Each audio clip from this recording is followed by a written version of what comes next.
Hey everybody, Rysers here, and today we're going to be discussing One Piece Manga Chapter 1030 titled Echoing the Impermanence of All Things. Really excited to discuss this week's chapter. Had a lot of interesting things go down, so without any further ado, let's jump right into it.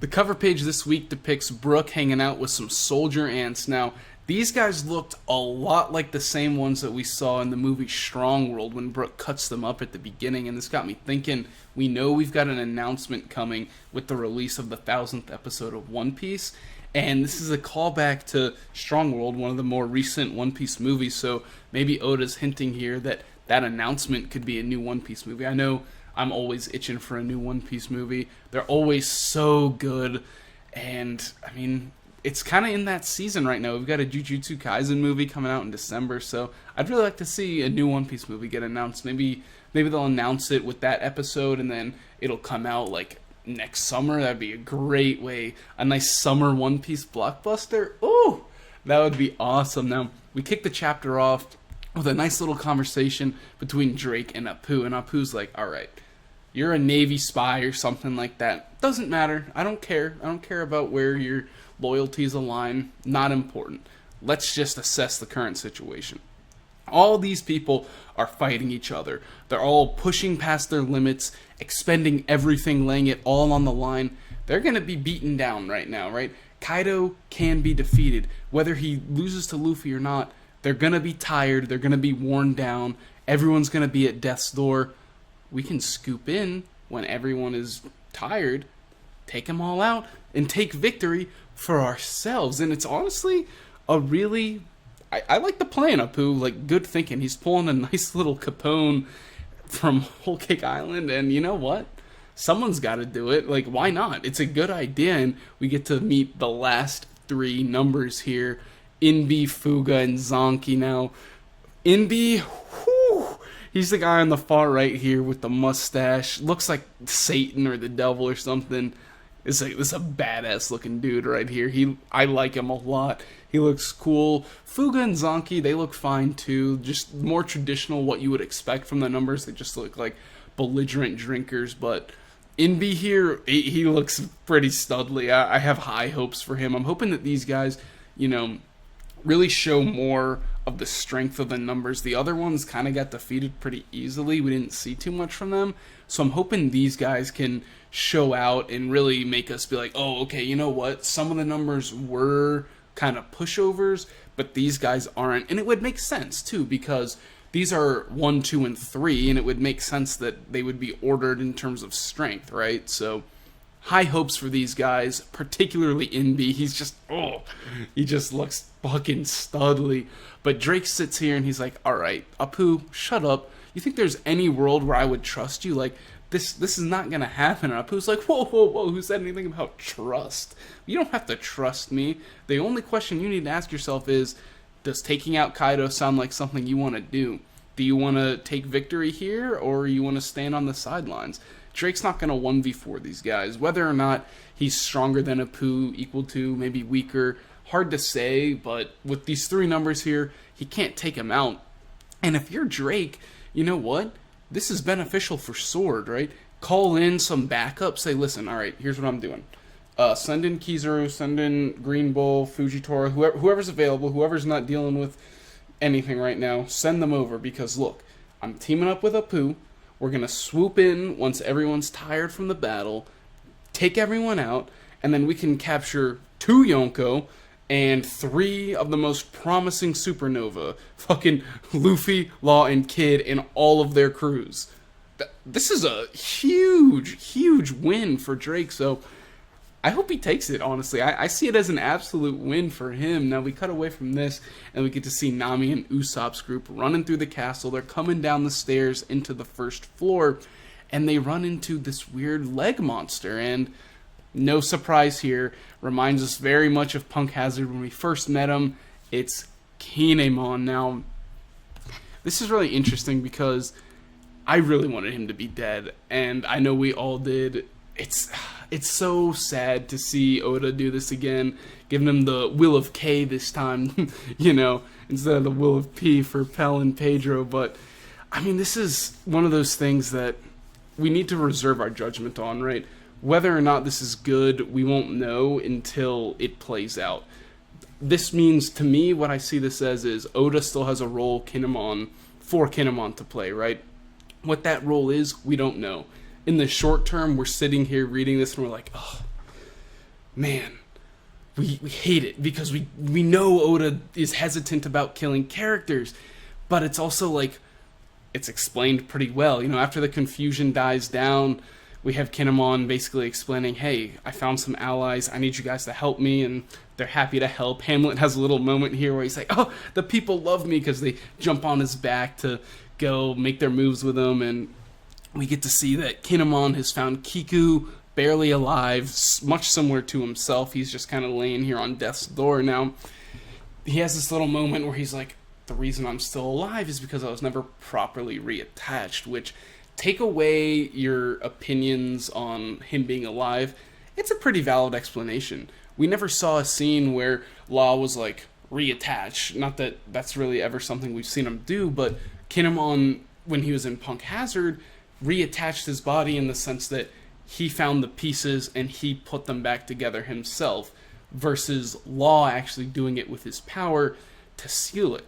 But that being said, Kinemon never showed any signs of this being problematic for him, which means that, theoretically, Law could use this to his advantage on himself and his allies, where he could, you know, cut you in specific places. You know, if he knows that, oh, you know, we're going up against that one Marine Vice Admiral that's notorious for cutting you at your elbow or some shit, before the fight, Law goes through and cuts everyone's elbow like that, doesn't reattach him, and then you go into fight, and he cuts off your elbow, but it doesn't actually affect you because Law's power. So, just a thought there, if that's the explanation Oda's going for here, it does open up the possibility for some stuff like that, though it's kind of a stretch. It just, you know, if he's gonna do this with Kinemon, it stands to reason that you should be able to do it in other situations too. Now, as he's laying there, Kinemon overhears a conversation between Orochi and Kanjuro, and basically, Orochi has a few monologues here. It's the Kurozumis just love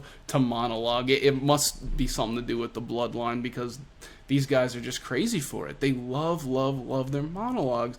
And all Orochi really does here is inspire Kanjuro to make his final masterpiece, the creme de la creme of the Kurozumi clan, right? Just this massive fireball apparition that represents all the anger and hatred that the Kurozumi clan has amassed throughout the years of their trials and tribulations. Now, it's pretty terrifying. It's very big, and just anything it comes into contact with immediately is set ablaze.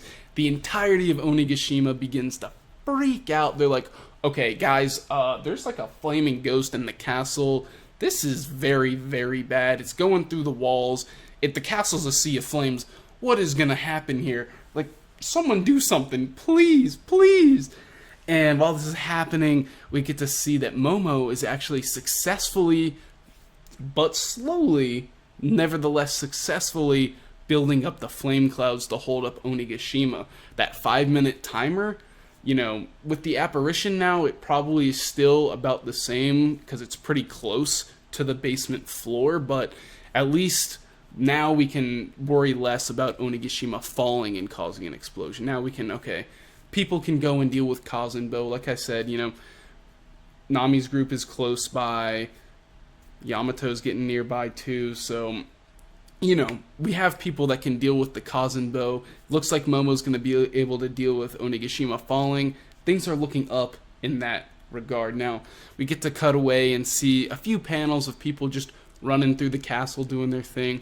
We've got Robin and Brooke just chilling like they were last chapter, fighting through some fodder. CP0 is making their move now, though. These guys are standing up, walking through the castle, so looks like Robin and Brooke are going to get some action with those guys here in the next few chapters. We've got Marco. We don't really see what he's doing, so maybe Oda's saving that for a big reveal.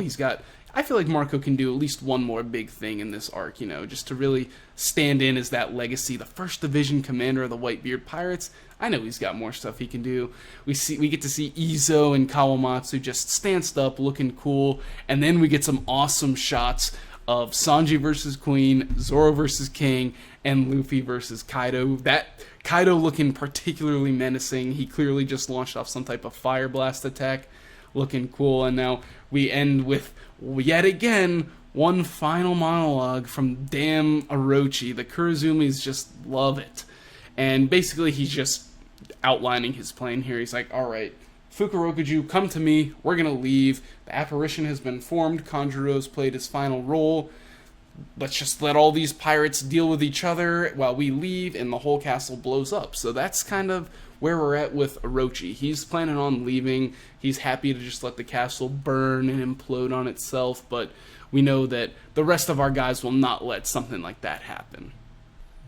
So here we get to see Yamato. She's running through Onigashima, making great pace, just barreling her way on through.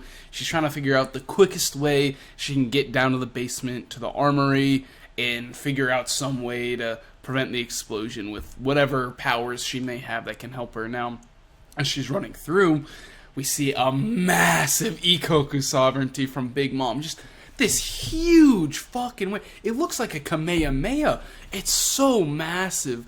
Like, oh my goodness, Big Mom just looking studly right there.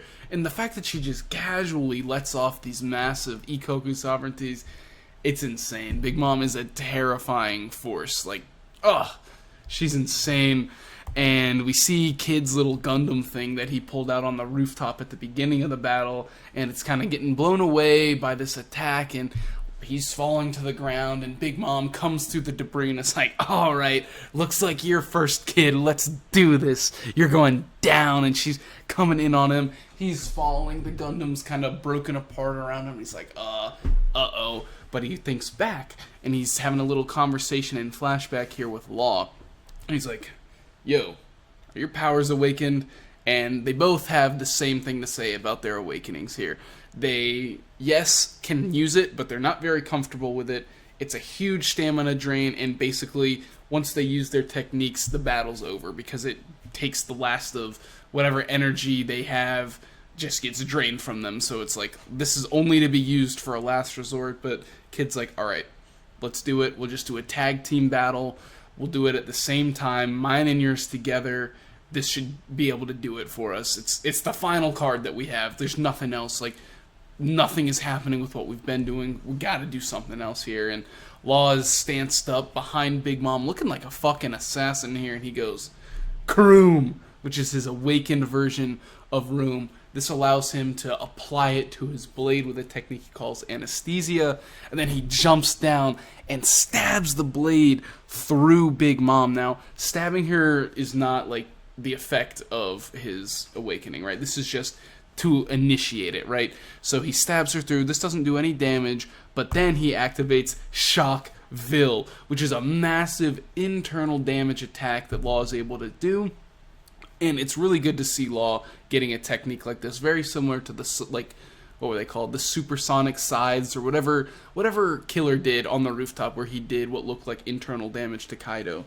Because we've been getting all this Rio advanced Conquerors hockey type deal, and we're seeing like, oh, there's a reason why these top guys are separated, because they can just simply dish out more damage. And when you have people like Kaido, like Big Mom, who have insane natural defenses, unless you can do that or some type of internal damage, you're not competing. And now we're getting to see, okay, Law can compete on that stage. He might not be able to do the Conquerors hockey infused attacks like Luffy, but he still has techniques that can keep him up there competing with the best of the best. Now, Big Mom from this shockwave here takes a ridiculous amount of damage. Like, correct me if I'm wrong here, but we have never ever seen a single instance where Big Mom looks this messed up. And this is just from one attack. Like, one of these from Law just fucks her up. Smoke billowing from her mouth. Everyone's like, Mama, you're bleeding. And it's like, oh, shit. That was a big attack. And obviously not enough to, like, one-shot Big Mom or anything like that. And she kind of wakes up from it pretty quickly. It stuns her for a sec. She's like, alright, you little brat, I'm coming for you now, fuck you. But then here comes Kid, and he goes, a sign. And then immediately, boop, Napoleon is stuck to her head, and she's like, what the? Oh, am I a magnet now? What the fuck is this? And then Kid comes in, punk clash, and sends every single piece of metal within the vicinity, all the supporting beams and all of the building structures, like literally all the nails, every person's sword. If you had an earring in that was metal, well, your ear's probably getting ripped up, because everything within the range of his ability is sent at Big Mom with Punk, Clash, and she's just completely buried under a mountain of metal debris. This was such a fantastic way to end this chapter of One Piece, to finally get to see what other Paramecia Awakenings look like, because we've been following a cookie cutter mold with them recently, right? We've seen two examples. We got Katakuri and Doflamingo, and they both used them in the exact same way, because they both had the ability of some type of property or substance that they could create mochi and string, and they would just turn buildings and structures into that and attack with it. But here we're getting to see some other options for the way it could go, which it's tough, because when it comes to trying to speculate Luffy's awakening, you know, it definitely looks on the surface more like what a Doflamingo or a Katakuri would look like. However, now that we've seen this, it opens up the mind a little bit, and you can start to expand with the usages here. Like, for example, Law. In this chapter, he uses it on his sword, but theoretically, he should be able to do it on anything. And here's an idea: what if he can do it to himself? He could apply this Kroom anesthesia to his body and then like dive into people. This is okay. You guys remember back when Infinity War and Endgame hadn't been released yet, and people were speculating, how are we gonna beat Thanos, right? And one of these big ideas for Endgame was, oh, we're gonna have, and it was completely a meme. Like, don't think this was ever gonna be something Marvel would do, right? But y'all, and I feel like you know where I'm going with this. The Ant-Man meme, he's gonna go up Thanos' ass and then expand into him. Now, I'm not saying that Law is gonna go into people's ass and expand, right? But theoretically, right? What if he jumps into Big Mom, and then he's got this Kroom anesthesia, and he can go in, he can mess with her, right? He can like, oh, reattach her muscles, so like her bicep muscle no longer works properly or some shit like that. Like, you know, the sky's the limit here, and this is really interesting. And similarly with kids, right? What are the limitations here? Can he assign multiple people? Could he theoretically on the roof, if you know he had the stamina and the experience to do so, make it so Big Mom and Kaido were magnetized together and then they couldn't move without like working in tandem? That would be insane, right? Another thing is, just how long can he keep you magnetized for, right? Because we see this massive pile of debris on Big Mom. Now, she's obviously strong. She's an emperor. Even if she's still magnetized, she should still be able to move around, but she'd be significantly slowed down by all this metal attached to her. So if Kid can make this last for 5, 10, 15 minutes, right? That's huge versus if it's just this one attack. And again, that's one of those things that we won't really know until we get to see more uses of it in the future. But there's a lot of possibilities here with these Paramecia Awakenings, and it's really great to see because, like I said, when it comes to Katakuri and Doflamingo, we were just seeing one type of use for it.